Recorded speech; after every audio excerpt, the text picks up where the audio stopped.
Sabi ninyo na hindi kayo mag-isa na nagplano, kundi isang There was no grupo. planning, ma'am. Pero yun ang sabi eh. I said, hindi ako nagplano. May isang grupo na nagplano. We were all talking about a rumor, ma'am. And that was all. Rumor lang yun? Yes, ma'am. Group effort ang sabi mo eh. Pero para lamang sa kaprasong chismis, magtitipon-tipon pa yung mga sekretary ng kabinete. Nakakatuwa naman. Call it what you may, ma'am. Walang magawa. The only information we got was the words of the former president in Hong Kong. Sa Hong Kong. Sa Hong Kong, ma'am. Na andyan na. Yes, ma'am. Siya pang nauna, hindi kayo. Yes, ma'am. Nakakatuwa, ano? Meron po tinatawag na red diffusion, blue diffusion. May kulay ba ito? Yung pinadala sa atin, anong kulay ng diffusion? Ito po ay wanted person diffusion. So, walang red notice. Hindi po siya red notice.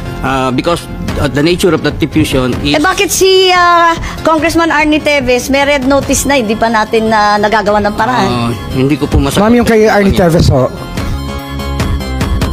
Ang pagkaintindi namin, red notice din ang sinasabi. ngayon, lumalabas na wala kailanman na lumabas na red notice mula sa Interpol, kundi diffusion lamang. baka dahil sa panahon, kasi mabilis po ang pagganap ng yung mga pangyayari. So, ibig sabihin, ang katotohanan, walang red notice. Mag-ingat po kayo, you're under oath, makokontempt po tayo. Was this warrant presented to PRRD at the time he was arrested?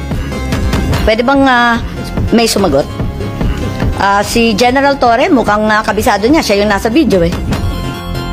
Soft copy was given to them on the tube. Ikaw naman Yes, ma'am. bumasa ng Miranda rights, hindi man lang yung prosecutor. Tinikoberan mo na yung papel ng DOJ, kaya sumagot ka ngayon. I-present mo namin kay President Duterte na nasa Nabasa niya lahat, 15 pages? Ang bilis-bilis lang lumabas eh.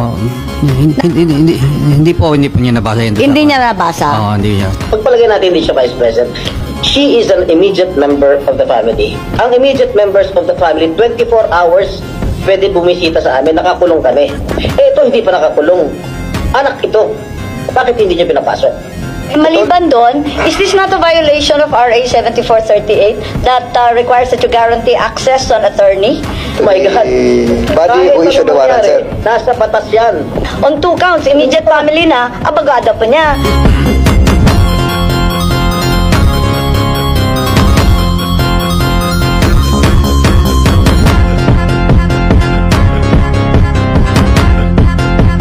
This is bigger than Duterte. This is about our dignity as Filipinos. Ang hustisyang ipinapataw ng dayuhan ay hindi hustisya. Ito ay pang-aalipin. Useless lahat ng hearing na ito kung hindi na po may babalik si Tatay Digong. Kung kaya niyo po siyang dalayin doon in less than 1 day sa loob po ng 13 na oras, dapat kaya niyo rin po siyang ibalik dito sa lalong madaling panahon.